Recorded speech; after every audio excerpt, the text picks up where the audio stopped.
यह है आरएसएस का घिनौना चरित्र। वर्षों तक एक मासूम बच्चे से लेकर प्रोफेशनल थे, युवा थे, उन्होंने आत्महत्या कर ली। आरएसएस की शाखाओं में उनके साथ लगातार बचपन से यौन उत्पीड़न हुआ है, उनका बलात्कार हुआ, और ये एक बार नहीं, ये आरएसएस के कई लोगों ने कई बार किया है। कुशवाहा समाज के एक युवक को अनुज पांडे के पैर धोकर पीना पड़ा। ब्राह्मण समाज हमें एक बार माफ करे, ब्राह्मण समाज हमें एक बार माफ करे। तो फिर ये दलितों पर जो आए दिन अत्याचार हो रहे हैं, रायबरेली में किसे मार दिया जाता है, कोई आईपीएस खुदकुशी कर लेता है, तो जाति पर वार भी होगा, दलित के साथ अत्याचार भी होगा। ये दो धाराएं एक साथ कैसे चलेंगी? एक संघिला है, एक रोड पर उतार दो, एक उतार दो, भाठाड़े में हम आए, पुलिस आए थे, लड़ी हमने जहाँ काम करते तो जा कहे कि हमारा देश की सीमा देख कर आओ, वहाँ से घुसपैठ कोई नहीं रोक सकता है। नमस्कार, आदाब दोस्तों, हमारा नाम है आजाद और आप देख रहे हैं आजाद बोल। आज आपके सामने वो खबर लेकर के आया हूं जिस लाल किले की प्राचीर से उस संगठन की प्रशंसा की गई, भीनी भीनी बातें की गई और कहा कि इससे बड़ा संगठन और इससे अच्छा संगठन तो कोई है ही नहीं। लेकिन वहां से जो खबर निकल के आई है, जो एक युवक ने आत्महत्या कर लिया और कहा है अपनी सोशल मीडिया की पोस्ट के माध्यम से कि उसके साथ 4 साल की उम्र से उसका यौन शोषण हो रहा था।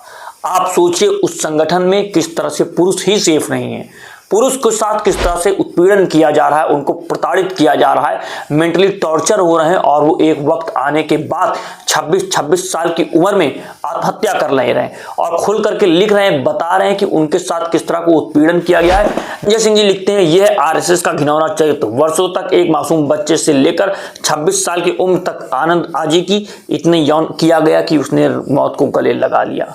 आरएसएस का चाल चरित्र और चेहरा, मगर इस मामले का पूरा वीडियो फैला हुआ है और लोग खामोश हुए हैं। केरल में इंजीनियर की आत्महत्या, इंस्टाग्राम पर लिखा 4 साल की उम्र से आरएसएस में हो रहा था सेक्सुअल हैरेसमेंट। आप सोचिए खबर कितनी भयावह है और किस आधार पे वहां पर उसके साथ यौन शोषण किया जा रहा था, उनको प्रताड़ित किया जा रहा, जिस आधार पे आकर के उन्होंने आत्महत्या कर ली।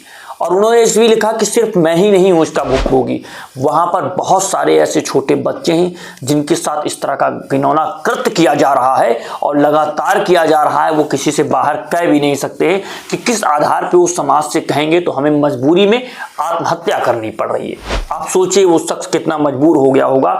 और इसी बात को लेकर के जो सुप्रिया सिनेत ने कहा वह भी आप सुन लीजिए। पहले आनंदू अजी नाम के केरल के एक आईटी प्रोफेशनल थे, युवा थे, उन्होंने आत्महत्या कर ली और अपने अंतिम सुसाइड नोट में जो उन्होंने इंस्टाग्राम पे पोस्ट किया, उन्होंने लिखा ये उन्होंने मानसिक यातनाएं झेलते हुए किया है, क्योंकि आरएसएस की शाखाओं में उनके साथ लगातार बचपन से यौन उत्पीड़न हुआ है, उनका बलात्कार हुआ, और ये एक बार नहीं, ये आरएसएस के कई लोगों ने कई बार किया है।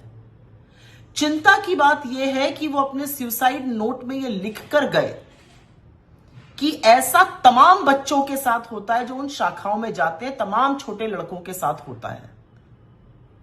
यह एक बेहद गंभीर आरोप है और इस पर आरएसएस चुप नहीं रह सकता है। जब आरएसएस का नाम नरेंद्र मोदी जी लाल किले की प्राचीर से लेते हैं, तो आज आरएसएस की लीडरशिप को खुलकर सामने आकर इन आरोपों का खंडन करना पड़ेगा या माफी मांगनी पड़ेगी, और सबूत के साथ यह करना पड़ेगा। अपने डाइंग डिक्लेरेशन में एक व्यक्ति ने आरएसएस में हुआ यौन उत्पीड़न, उनके साथ हुए बलात्कार का बहुत डिस्क्रिप्शन देकर वो नोट लिखा है। ऐसे तमाम लाखों बच्चे हैं, लाखों छोटे बच्चे, छोटे लड़के जो इन आरएसएस की शाखाओं में जाते हैं। तो आज आरएसएस की लीडरशिप के ऊपर यह दायित्व है, उनका यह कर्तव्य है कि वो सामने आए और इन आरोपों पर बोले। और आपसे तो सिर्फ मैं इतना कहूंगी, अपने छोटे बच्चों को आप कहां भेज रहे हैं और उनके साथ क्या हो रहा है, इसको लेकर सजग हो जाइए। ये बहुत गंभीर आरोप है, ये यौन उत्पीड़न के आरोप है, ये बलात्कार के आरोप है, ये छोटी मोटी बात नहीं है। और ये आरोप इसलिए भी ज्यादा चिंताजनक है क्योंकि ये कहते हैं ऐसा तमाम बच्चों के साथ अभी भी हो रहा है। सोचिए इसके बारे में। और आरएसएस की लीडरशिप इस पर चुप नहीं बैठ सकते। तो आपने समझने की कोशिश की कि किस तरीके से सारी चीजें हो रही थी। आरएसएस का जितना महिमा मंडन किया जाता है वो साफ तौर से जग जाहिर हो जाता है। अब आ जाइए एक खबर और समझिए कि यह है मोदी जी का नया भारत, जो संजय सिंह जी कह रहे हैं। मामला मध्य प्रदेश का है, जहां बीजेपी की डबल इंजन की सरकार है। कुशवाहा समाज के एक युवक को अनुज पांडे के पैर धोकर पीना पड़ा। बीजेपी के राज में हर पिछड़े दलित और सम्मान पैरों तले रौंदा जा रहा है। आपने आवाज उठाई तो जेल की सलाखों के पीछे होंगे। आप यह वीडियो देख रहे हैं किस तरीके से एक व्यक्ति बैठा है, पहले उनके पैर धो रहा है, उसके बाद उसी पानी को पी रहे हैं। ये समाज पे कितना बड़ा कलंक है कि इस आधार पे आज के समय में इस तरह के कार्य किए जा रहे हैं।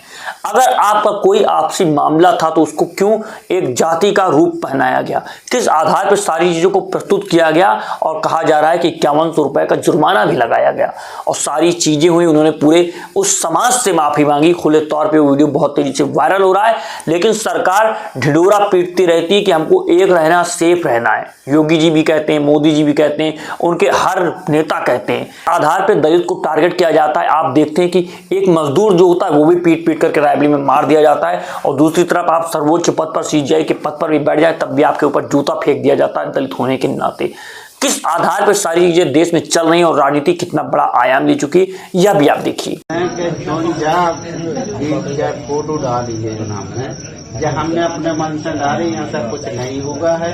और जो गलती हमने करी वह हम चरण धो के आज माफी मांग रहे हैं और समस्त ब्राह्मण समाज से माफी मांग रहे हैं। ऐसी गलती दोबारा नहीं करें।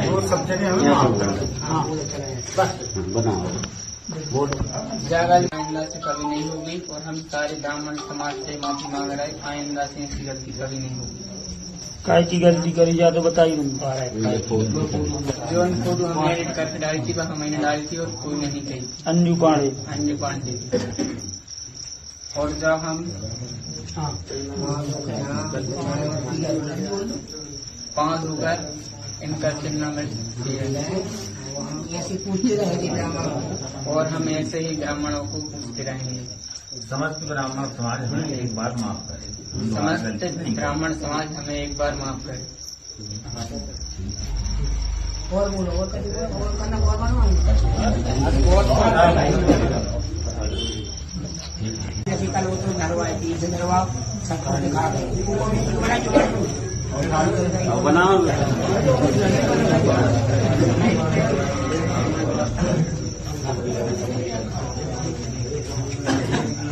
गिरिंगो माटी ये कितने हैं? जो गिरिंगो तक कितने हैं? सो को वर्दे वो फोन पे करते हैं।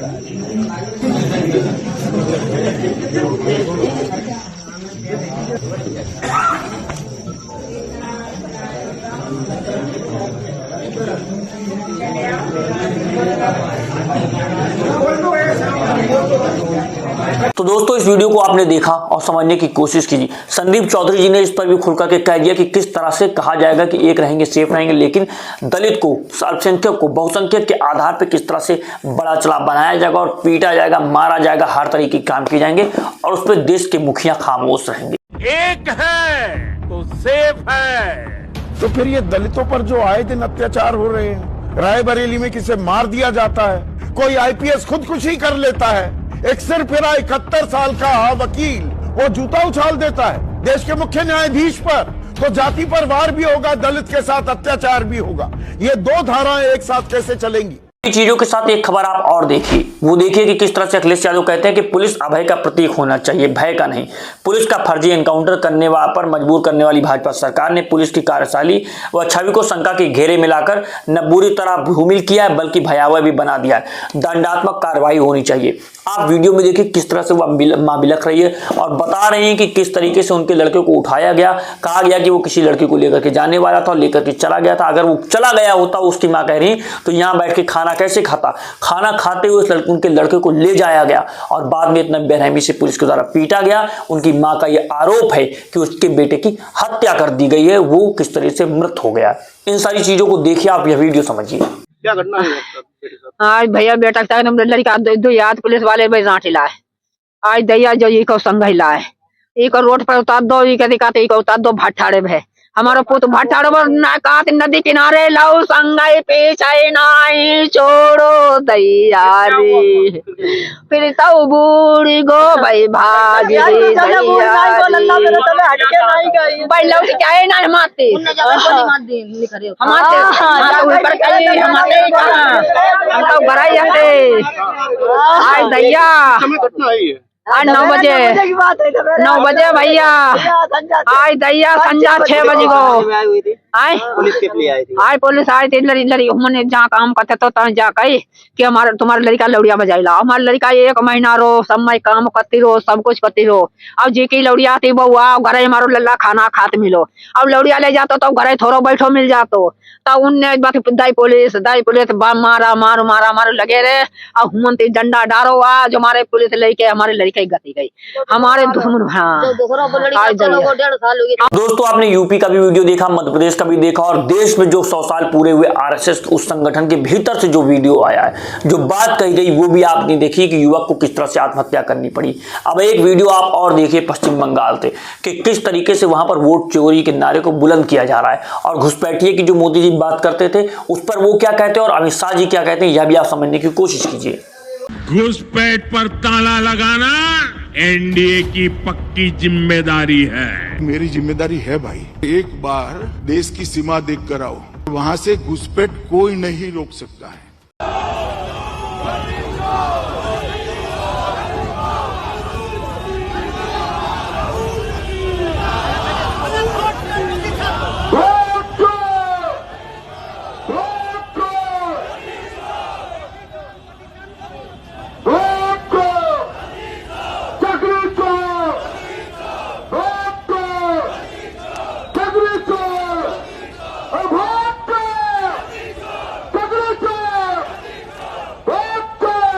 तो दोस्तों आपने देखा कि सारी चीजें आपके सामने हैं। अब आपको समझना होगा कि किस आधार पर सारी चीजें आप तक पहुंचाई जा रही हैं और नहीं पहुंचाई जा रही हैं।